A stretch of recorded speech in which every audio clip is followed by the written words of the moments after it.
Assalamualaikum warahmatullahi wabarakatuh. Segala puji bagi Allah, Tuhan seru sekalian alam.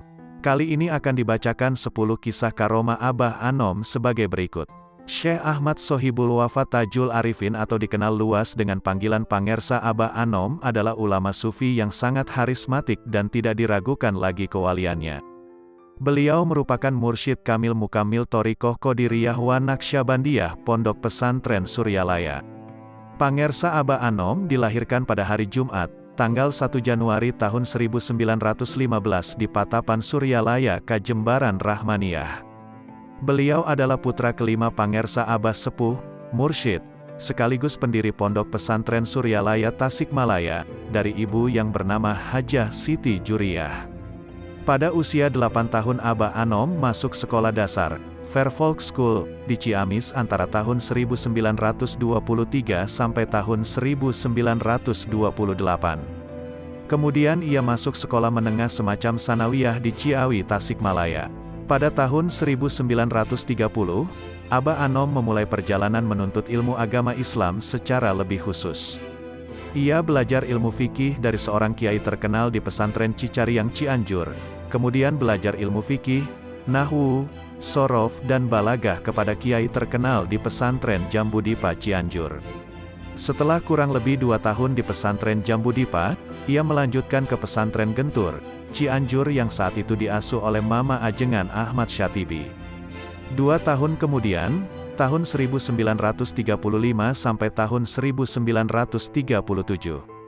Abah Anom melanjutkan belajar di pesantren Cirengas, Cimelati, Sukabumi. Pesantren ini terkenal sekali terutama pada masa kepemimpinan Ajengan Aceng Mumu yang ahli hikmah dan silat.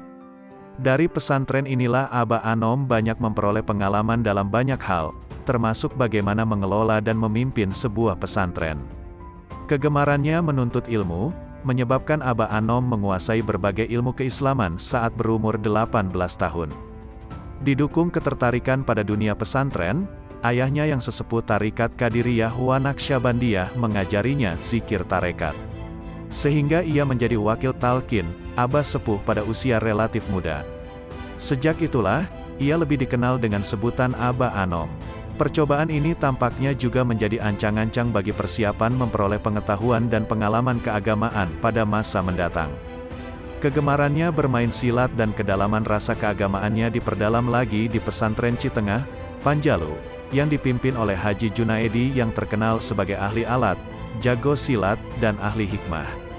Setelah menginjak usia 23 tahun, Abah Anom menikah dengan Siti Ru'yanah. Setelah menikah, kemudian ia berziarah ke Tanah Suci. Sepulang dari Mekah, setelah bermukim kurang lebih 7 bulan, 1939, dapat dipastikan Abah Anom telah mempunyai banyak pengetahuan dan pengalaman keagamaan yang mendalam. Pengetahuannya meliputi tafsir, hadis, fikih, kalam, dan tasawuf yang merupakan inti ilmu agama. Oleh karena itu, tidak heran jika ia fasih berbahasa Arab dan lancar berpidato, baik dalam bahasa Indonesia maupun bahasa Sunda, sehingga pendengar menerimanya di lubuk hati yang paling dalam. Ia juga amat cendekia dalam budaya dan sastra Sunda, setara kepandaian sarjana ahli bahasa Sunda dalam penerapan filsafat etnik kesundaan, untuk memperkokoh tarekat Qadiriyah wa Naqsyabandiyah.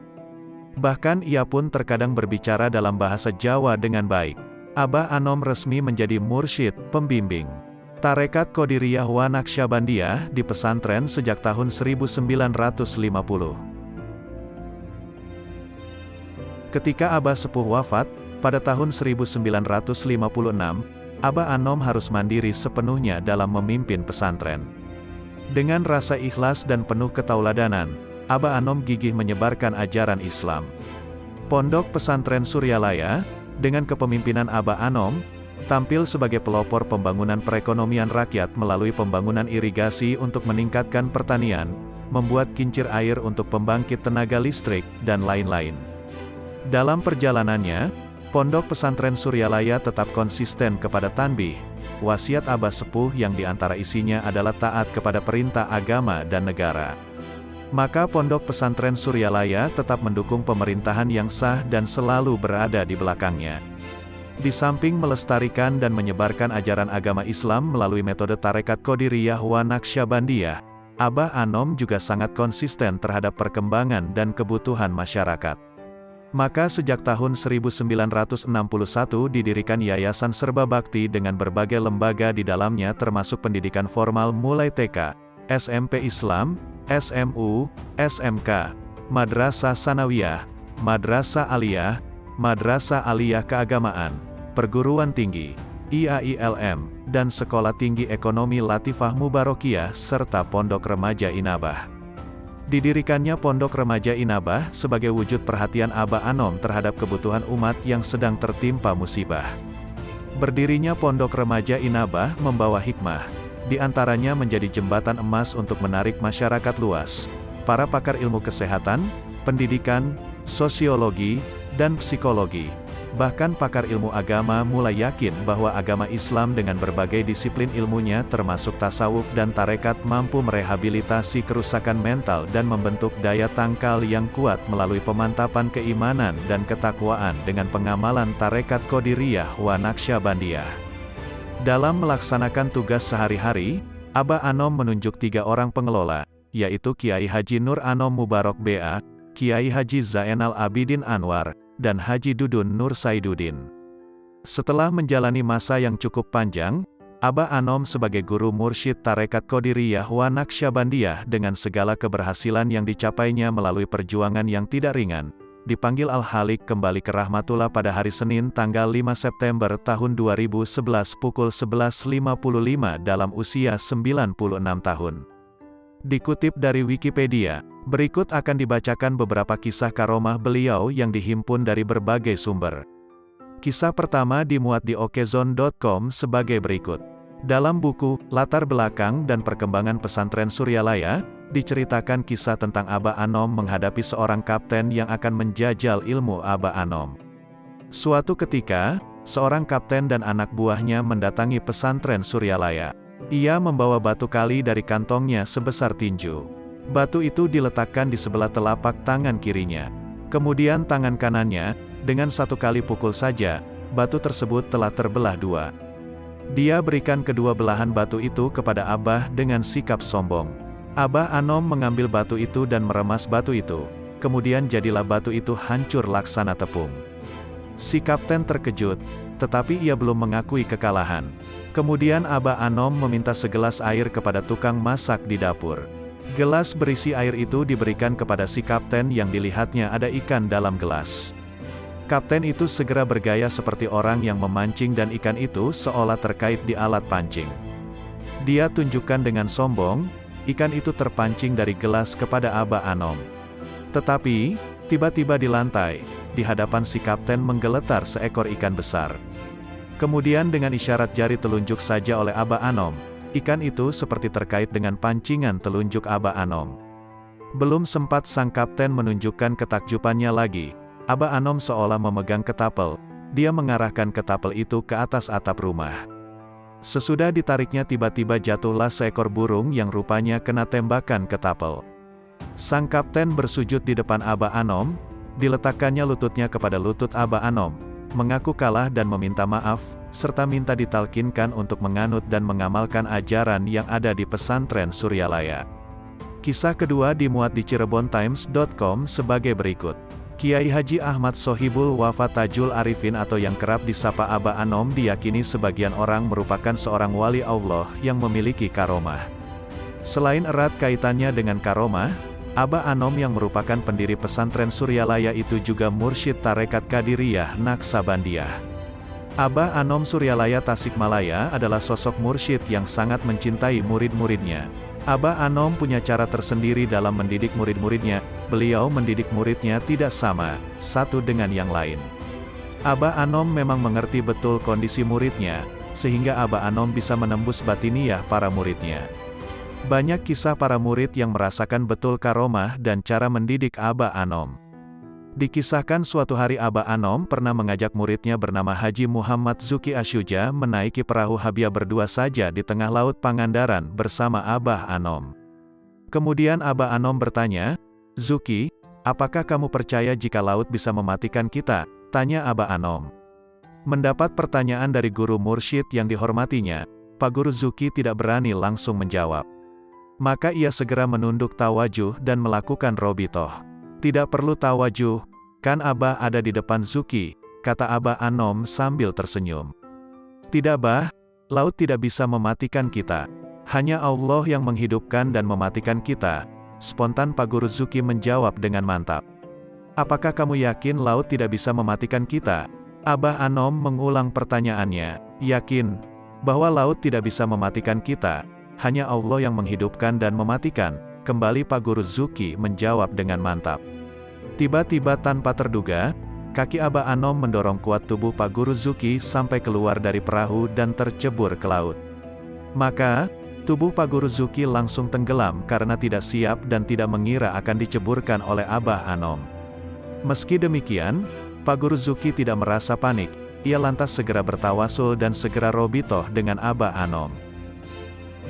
Tubuh Pak Guru Zuki terus tenggelam sampai ke dasar laut. Tapi anehnya ia tidak merasa kesulitan bernafas. Bahkan ia bisa bernafas dengan mudah seperti di atas permukaan laut. Ia juga bisa berdiri tegak di dasar laut seperti ketika berada di daratan. Pak Guru Zuki pun bisa menikmati keindahan panorama alam di dasar laut dengan berbagai makhluk hidup yang ada di sekitarnya. Konon, Pak Guru Zuki tinggal di dasar laut selama 7 hari. Selama itu anehnya ia tidak merasa lapar dan haus. Setiap datang waktu salat fardu, Pak Guru Zuki seperti mendengar suara azan. Kemudian ia melaksanakan salat dan berzikir di dasar laut.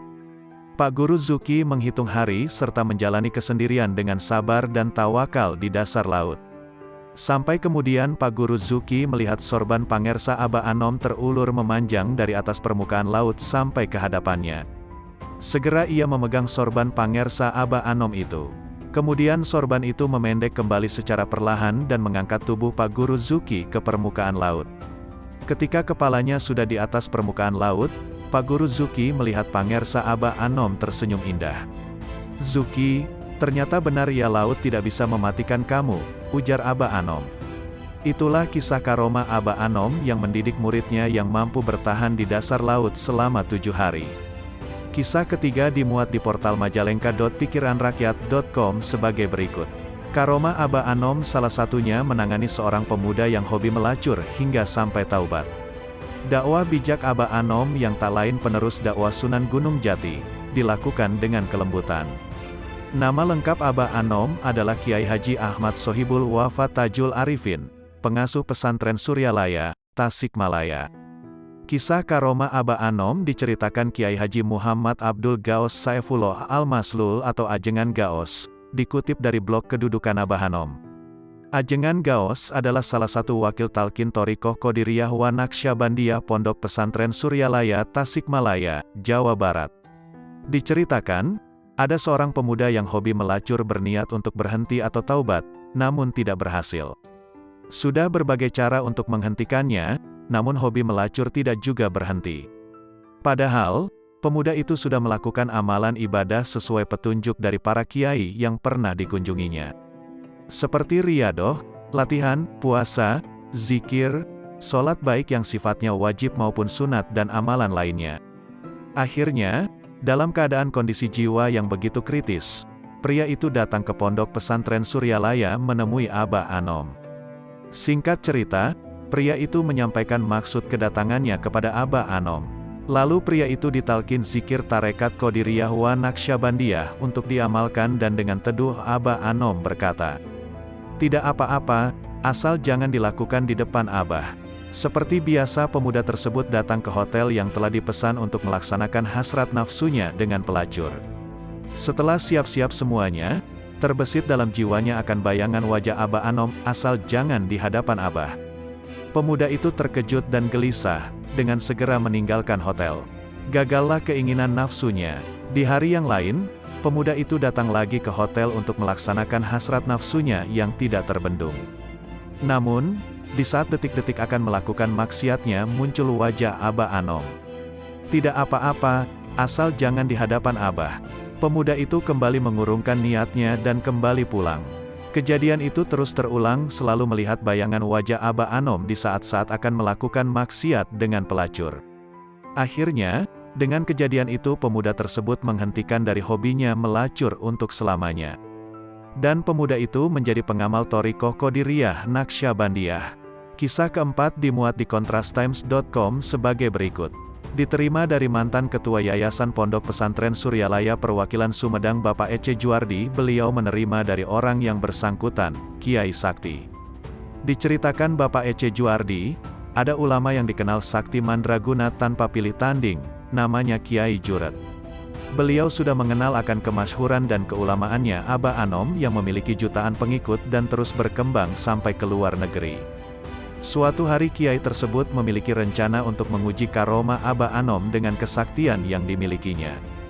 Kiai tersebut datang ke Pondok Pesantren Suryalaya dengan satu bis yang membawa 70 santrinya. Semua santri disebar di sekitar pesantren Suryalaya. Setelah Kiai itu masuk ke halaman Aba Anom, tidak disangka Aba Anom sudah berada di depan madrasah dan menyuruh Kiai untuk masuk ke madrasah Aba Anom bersama 70 santrinya yang telah disebar. Kiai tersebut merasa kaget akan kasyaf penglihatan batinnya Mursyid Tarekat Qadiriyah wa Naqsyabandiyah. Aba Anom meminta Kiai tersebut dan para santrinya untuk makan dahulu yang telah beliau sediakan di madrasah. Di dalam madrasah Kiai memuji Aba Anom tentang pesantren beliau yang sangat luas nan indah. Tetapi dibumbui kritik secara halus tentang kekurangan pesantrennya, yaitu tidak adanya burung cendrawasih, burung yang terkenal akan bulunya yang indah. Beliau hanya tersenyum dan menimpalinya dengan jawaban yang singkat, tentu saja Kiai. Suatu kejadian di luar jangkauan akal, setelah jawaban itu terlontar, burung cendrawasih yang berbulu indah melayang-layang di dalam madrasah yang sesekali hinggap. Kejadian itu membuat terpesona melihat akan karomah yang dimiliki beliau. Kiai itu diam 1000 bahasa. Keajaiban lagi, ketika makan dengan para santrinya yang 70 pun, nasi yang disediakan dalam bakul kecil itu tidak pernah habis. Hal itu mengingatkan akan kejadian mujizatnya Rasulullah Shallallahu Alaihi Wasallam.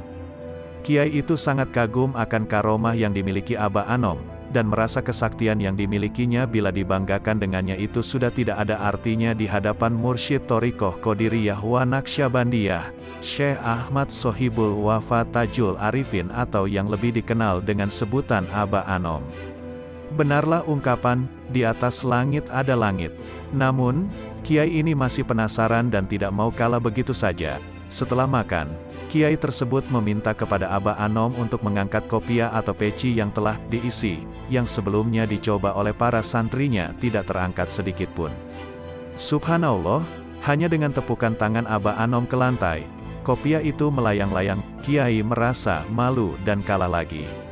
Selanjutnya Kiai tersebut mengeluarkan batu yang telah disediakan sebelumnya, dan batu itu dipukul dengan kekuatan tangannya sendiri sehingga terbelah menjadi dua, sedangkan belahannya diberikan kepada Aba Anom. Kiai itu meminta kepada Aba Anom untuk memukulnya sebagaimana yang telah dicontohkannya.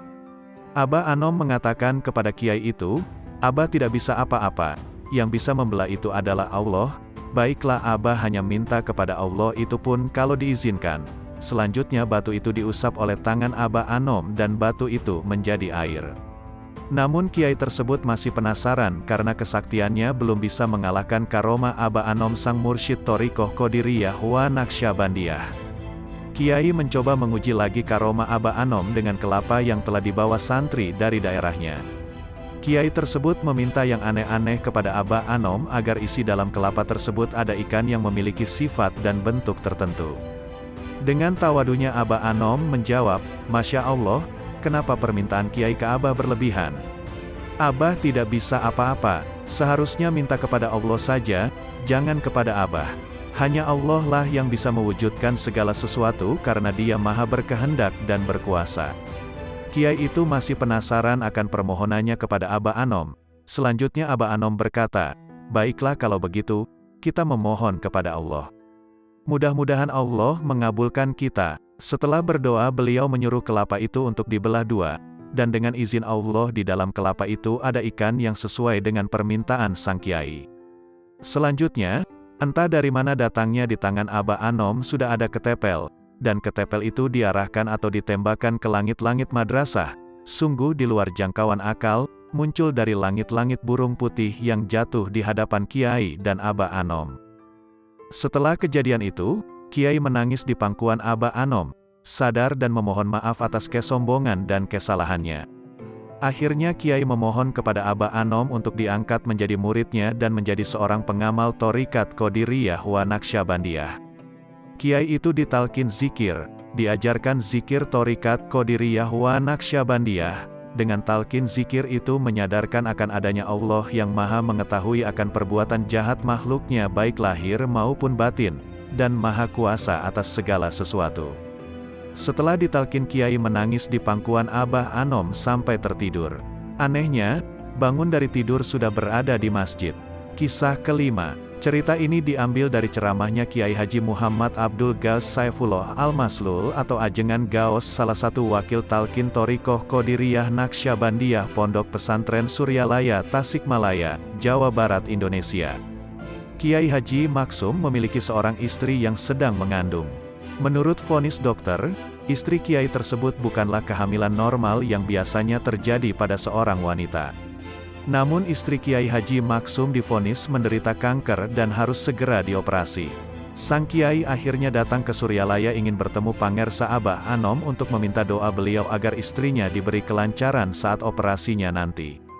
Ketika Kiai Maksum mengutarakan maksudnya tersebut, Abah hanya berkata, "Hak, sing jadi jelema," dalam bahasa Indonesia, iya, jadi manusia. Maksudnya adalah semoga kandungan istri Kiai Maksum menjadi manusia dengan izin Allah.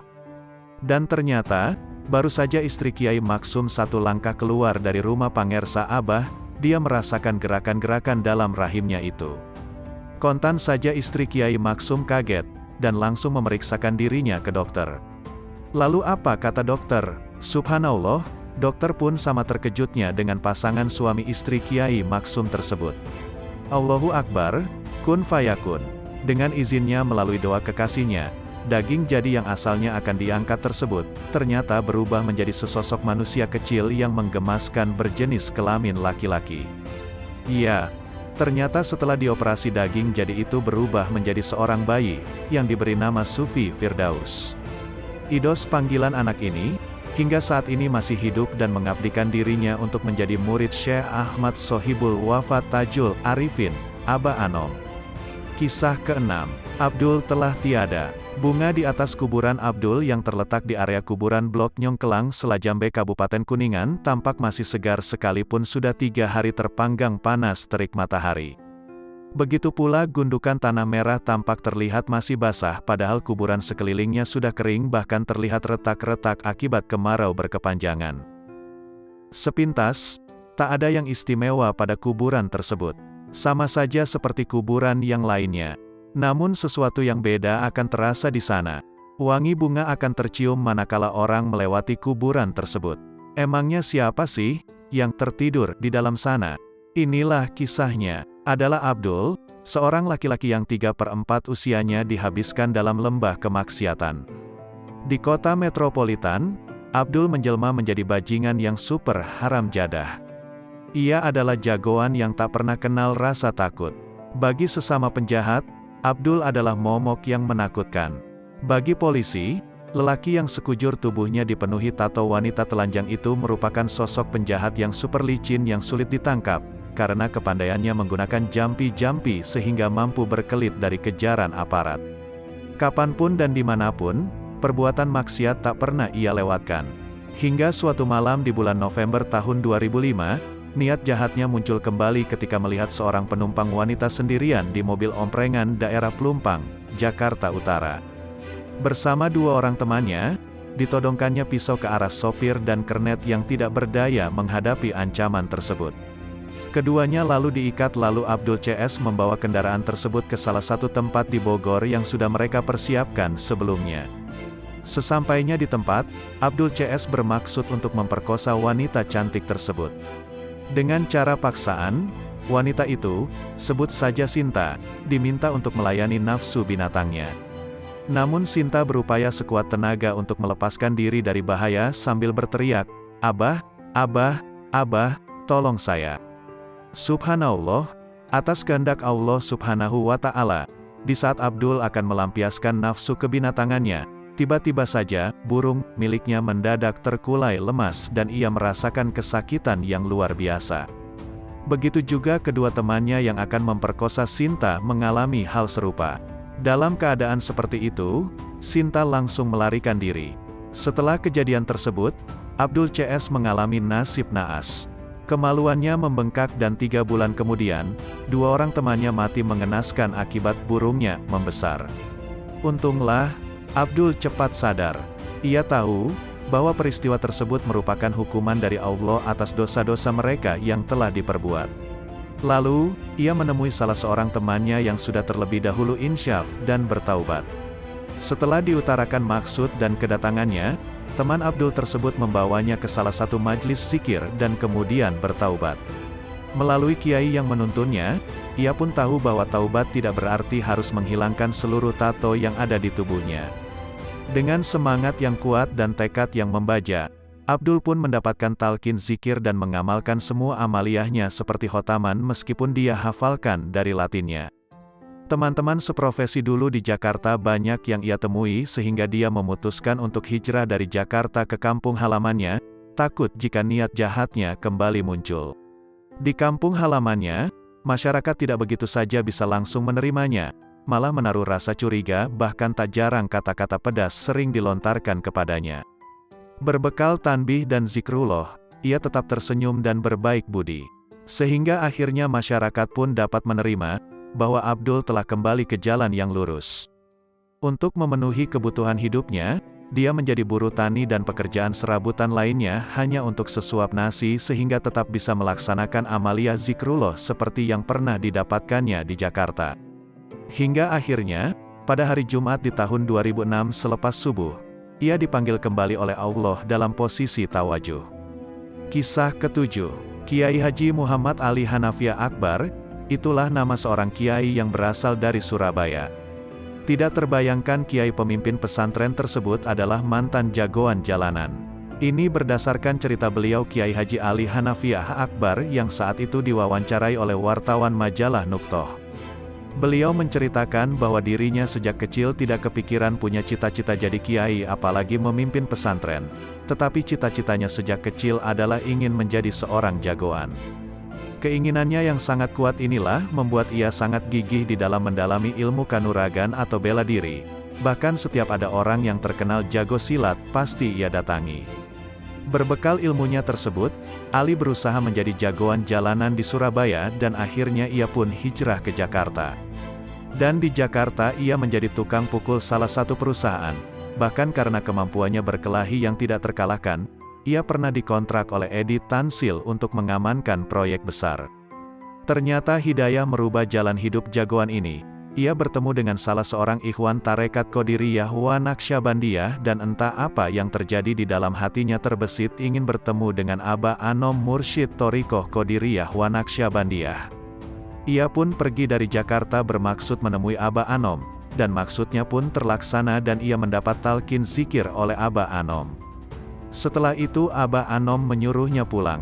Rupanya hatinya berkecamuk dan ia pun mengeluh, jauh-jauh datang dari Jakarta cuma diajarin zikir, Tetapi apa yang terjadi? Setelah di dalam perjalanan, mulutnya terasa terkunci. Enggan berbicara kepada siapapun, bahkan ia disangka orang stres. Dari diamnya ia merasa Aba Anom selalu di sampingnya dan mengajarinya berbagai macam ilmu tentang agama. Dan entah kenapa setelah mulut mau berbicara kembali ia sudah bisa ceramah mengenai ilmu-ilmu agama. Akhirnya beliau mendirikan pesantren dan mendapat khirkah sebagai wakil talqin Aba Anom di Surabaya. Kisah ke-8 diceritakan oleh Kiai Haji Komarudin yang merupakan wakil talqin senior Aba Anom. Beliau menuturkan bahwa ada salah seorang pemuda jago di dunia persilatan. Kiai Haji Komarudin tidak menyebutkan nama pemuda tersebut. Pemuda tersebut suatu hari mendatangi Mursyid Kamil Mukamil Syekh Ahmad Sohibul Wafatajul Arifin, Aba Anom, dengan maksud menantang untuk berduel dengannya. Hal ini karena pemuda tersebut mendengar kemasyhuran Aba Anom. Tetapi Aba Anom dengan suara lembutnya menolak tantangan pemuda tersebut, seraya mengatakan bahwa Abah tidak bisa apa-apa. Setelah beberapa kali mendapat tolakan dari Aba Anom, ternyata pemuda tersebut semakin geram dan marah. sehingga ia berusaha menerjang badan Abah Anom yang sedang duduk bersila. Tetapi apa yang terjadi? Pemuda tersebut terpental seraya menjerit, "Aing jin, aing jin, aing jin, aing jin." Padahal Abah Anom tidak bergerak dari tempat duduknya. Kisah ke-9 dikutip dari patiupdate.com sebagai berikut. Pada tahun 1980-an, saya, maksudnya narasumber cerita ini, bersama seorang kenalan bernama Haji Yahya Hanafiah berkesempatan berjumpa dengan seorang kiai dan wali Allah di Suryalaya yang terkenal dengan gelar Macan Suryalaya. Ketika itu, jamaah rombongan dari Singapura sudah pada tertidur semua karena jam menunjukkan 11 malam.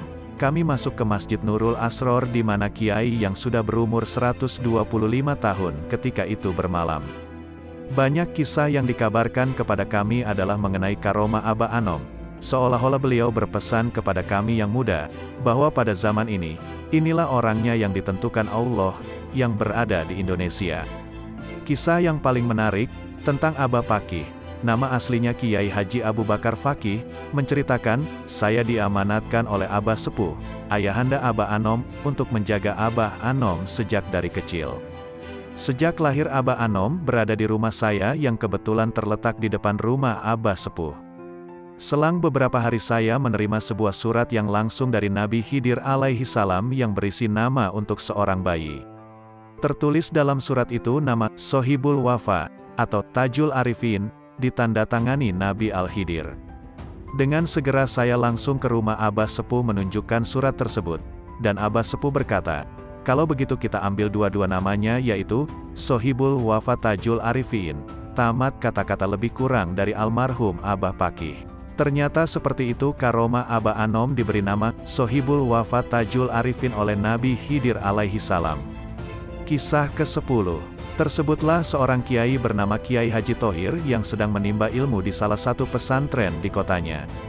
Konon sang guru yang mengajarkan ilmu di pesantrennya tersebut melarang Kiai Thohir untuk menemui seorang kiai besar yang tinggal di Suryalaya bernama Abah Anom, apalagi berguru kepadanya. Namun, setelah melalui penelusuran dan pembelajaran ilmu tasawuf yang diajarkan di pesantren Suryalaya, akhirnya Kiai Thohir meminta kepada Abah Anom untuk dibayat atau ditalkin zikir, diajarkan zikir thorikoh. Tentu saja dalam benak Kiai Thohir kunjungannya ke Abah Anom yang tanpa sepengetahuan gurunya itu, akan membuat murka gurunya di pesantren di kotanya. Apalagi, setelah ditalkin zikir, pengajaran zikir thorikat, ada suatu amanat dari Abah Anom yakni ucapan salam yang harus disampaikan kepada guru di pesantrennya. Ketika Kiai Thohir sedang duduk menunggu sholat berjamaah di Masjid Nurul Asror di kompleks pesantren Suryalaya sebelum ia kembali bertolak ke kampung halamannya, pikirannya terus berkecamuk tidak bisa tenang. Dalam benaknya terbersit bagaimana wajah murka gurunya yang sedang memarahinya habis-habisan karena ketidaktaatannya. Tiba-tiba ada yang menepuk pundaknya dengan sorban dan berkata, "Tong sok goreng sangka kabatur, komo ka guru sorangan mah, boa teying tek gitu." Jangan selalu berburuk sangka terhadap orang lain, apalagi terhadap guru sendiri, belum tentu seperti itu. Kiai Thohir begitu kaget ternyata yang menepuk pundak dan membaca pikirannya itu adalah guru ruhaninya yang baru, yaitu Syekh Ahmad Sohibul Wafa Tajul Arifin, Abah Anom. Dari kejadian itu, Kiai Thohir mendapatkan pelajaran yang berharga, bahwa seorang guru ruhani mursyid thorikoh Qadiriyah wan Naqsyabandiyah bisa mengetahui hati murid-muridnya dimanapun mereka berada. Mursyid akan terus mengawasi dan membimbing hati murid-muridnya agar hati selalu menuju Allah. Sepulang dari pesantren Suryalaya dan kembali ke pesantren di kampungnya, Kiai Thohir menyampaikan amanat salam dari Mursyid Kamil Mukamil Syekh Ahmad Sohibul Wafa Tajul Arifin kepada gurunya. Dan ternyata di luar dugaan, kiainya yang di pesantren itu malah memuji Abah Anom. Bahkan Kiai Thohir sebagai salah satu murid kesayangannya itu dianjurkan untuk menjalankan ajaran yang dibawa oleh Abah Anom sebagai pewaris para nabi. Selanjutnya, Kiai Thohir mengabdikan diri sepenuhnya kepada Abah Anom dan mengamalkan ajaran yang telah diajarkannya. Akhirnya Kiai Thohir dipercaya menjadi salah satu wakil talqin, yaitu orang yang diizinkan untuk mengajarkan atau mengijazahkan zikir thorikoh kepada orang yang membutuhkannya.